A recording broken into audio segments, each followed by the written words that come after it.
ఒకటి చెప్పండి, మీరు ఇంత గొప్ప వ్యక్తిగా భావిస్తున్న చంద్రబాబు నాయుడు గారికి మహిష్మతి కళ ఎందుకు వచ్చిందంటారు? ఏం కలది? మహిష్మతి రాజధానిని మహిష్మతి తరహాలో తయారు చేస్తా అంటారు. మహిష్మతి అనేది ఒక కళ, ఒక ఆకారం, అది నిజమైన రాజ్యం కాదు. అది మహిష్మతి అనేది ఒక కళ అనమాట. మీరు కళ్ళు మూసుకుంటే మీకు 2-3 రాజ్యాలు కనిపిస్తాయి. కళ్ళు మూసుకుంటే ఒకటి కనిపించు. ఇప్పుడు హీరోయిన్లు కదా కళలు కంటే కనిపిస్తాయి, అట్లా రాజ్యాలు కూడా కనిపిస్తుంటాయి. అలాంటి రాజ్యం కోసం మహిష్మతి తరహాలో చేస్తారని రాజమౌళి గారు ఆ స్థాయిలో ఊహించితే వెనకమాలిన ఇంజనీర్లు కానీ ఎవరైతే అడ్వైజర్లు కానీ వీళ్ళ ఊహలు ఆ స్థాయిలో ఉండాలని ఆయన లెక్కేసుకున్నాడు. ఆయన కింద ఊహించాడు అనుకో.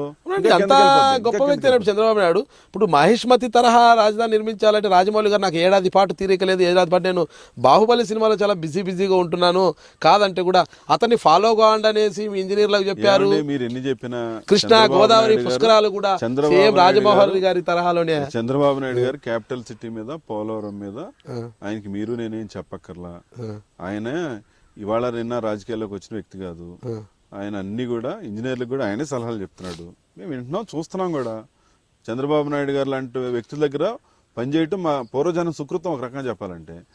మీరు ఏమీ డౌట్ పడక్కర్ల నాగరాజు గారు.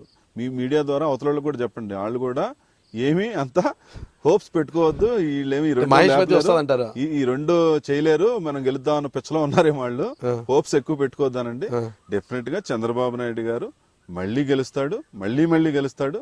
గెలిచి డెఫినెట్ గా ఈ 2.5 ఏళ్లలో క్యాపిటల్ సిటీ కొంతవరకే చేయగలుగుతాడు. పోలవరం మాత్రం 90% చేసేస్తారు. 100% రైతులకి వడ్నేసేస్తాడు. మీ రాయలసీమని మొత్తం ఈ జగన్ అనే వాడికి పునాదులు ఉన్న రాయలసీమలో అతను పునాదులు కూలిపోతాయి చూసుకోండి. కావాలంటే డెఫినెట్ గా కూలిపోతాయి. నీళ్లు చూడని రాయలసీమ ప్రజలు నీళ్లు చూస్తారు. ఇప్పుడు డౌటే లేదు మీకు. వాళ్ళు యాక్షన్ చేశారు, డబ్బు కోసం నటించారు. 40 ప్రాజెక్టులు 50 ప్రాజెక్టులు వీళ్ళ దగ్గర డబ్బులు లేకుండా ఎవడ బాబు సొమ్ము అని చెప్పి మన్ని మొదలెడతారండి. ఎవడు బాబు సొమ్మని రోడ్ల మీద పోసేసి దాన్ని వన్ని తేకుండా దాన్ని ఫినిష్ చేయకుండా ఆపుతారండి వీళ్ళు. ఎవడు అబ్బు సొమ్మని లోటస్ పాండ్లో మాత్రం ఇల్లు మాత్రం గబాలన ఒక ఏడాదిలో అద్భుతంగా కట్టేసుకుంటాడా? బెంగళూరులో ఇల్లు కట్టేసుకుంటాడా? వీళ్ళు మాత్రం ప్రాజెక్టులు కట్టలేరా? కోట్లు పెట్టి. ఎంత దారుణం నాగరాజు గారు. వాళ్ళ స్వార్థం అక్కడే కనపడుతుంది కదా. వీళ్ళ ఆస్తులు ఎంతెంత పెరిగిపోయినాయి. కేవీపీ రామచంద్రరావు ఎక్కడో వీళ్ళందరూ కూడా ఎక్కడో చెప్పండి. వీళ్ళందరూ వీళ్ళేమన్నా పుట్టుకతోటి ఏమన్నా జమీందారులు బాగా 100 కోట్లు పుట్టారా? వీళ్ళు 10 కోట్లో పుట్టారా? మాకున్న ఆస్తులు వీళ్ళ కుటుంబాలకు ఉండి ఉంటాయి.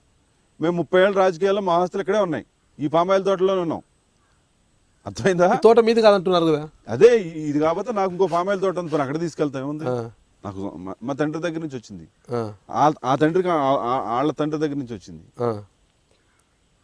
మేము ఇక్కడే ఉన్నాం. మేము ఏదైనా 10 రూపాయలు సంపాదించుకుంటే ఈ రాజకీయాన్ని పోషించడానికి వెళ్ళిపోతున్నాయి. ఇంత చంద్రబాబు నాయుడు గారు మహేష్మతి తరహాలో రాజధాని నిర్మిస్తారంటారు. 100% ఈ ప్రపంచంలో లేటెస్ట్ రాజధానులు ఏమున్నాయో లేటెస్ట్ రాజధానులకి ధీటుగా మన రాజధాని ఉంటుంది. చంద్రబాబు నాయుడు గారి గురించి మీకు తెలుసు కదా నాగరాజు గారు అని మేము చెప్పాలండి. చంద్రబాబు నాయుడు గారు ఆ విషయంలో ఎవడేమనలేడండి. కాకపోతే ఏంటంటే ఆయన స్ట్రైట్ ఫార్వర్డ్గా ఉంటాడు. రాజశేఖర రెడ్డి లాగా గళా పెట్టిన వదలలేదని మా వాళ్ళలో కూడా మా కేడర్లో కూడా కొంత అసంతృప్తి ఉంది. ఆడు గళా పెట్టి వదిలేశాడు. పూర్తి పవర్ ఆర్డీఓ వచ్చి ఎమ్మెల్యేకి సాల్యూట్ చేసేవాడు, కలెక్టర్ వచ్చి చేసేవాడు. ఇప్పుడు చంద్రబాబు గారి టైంలో కలెక్టర్లో ఆర్డీఓలు ప్రిఫరెన్స్ ఇస్తున్నాడు. రాజకీయ నాయకులకి ఇదివరకు రాజశేఖర రెడ్డి ఇచ్చినంత వాల్యూ ఇవ్వలేదన్న ఫీలింగ్లో మా వాళ్ళు కొంతమంది ఉన్నారు.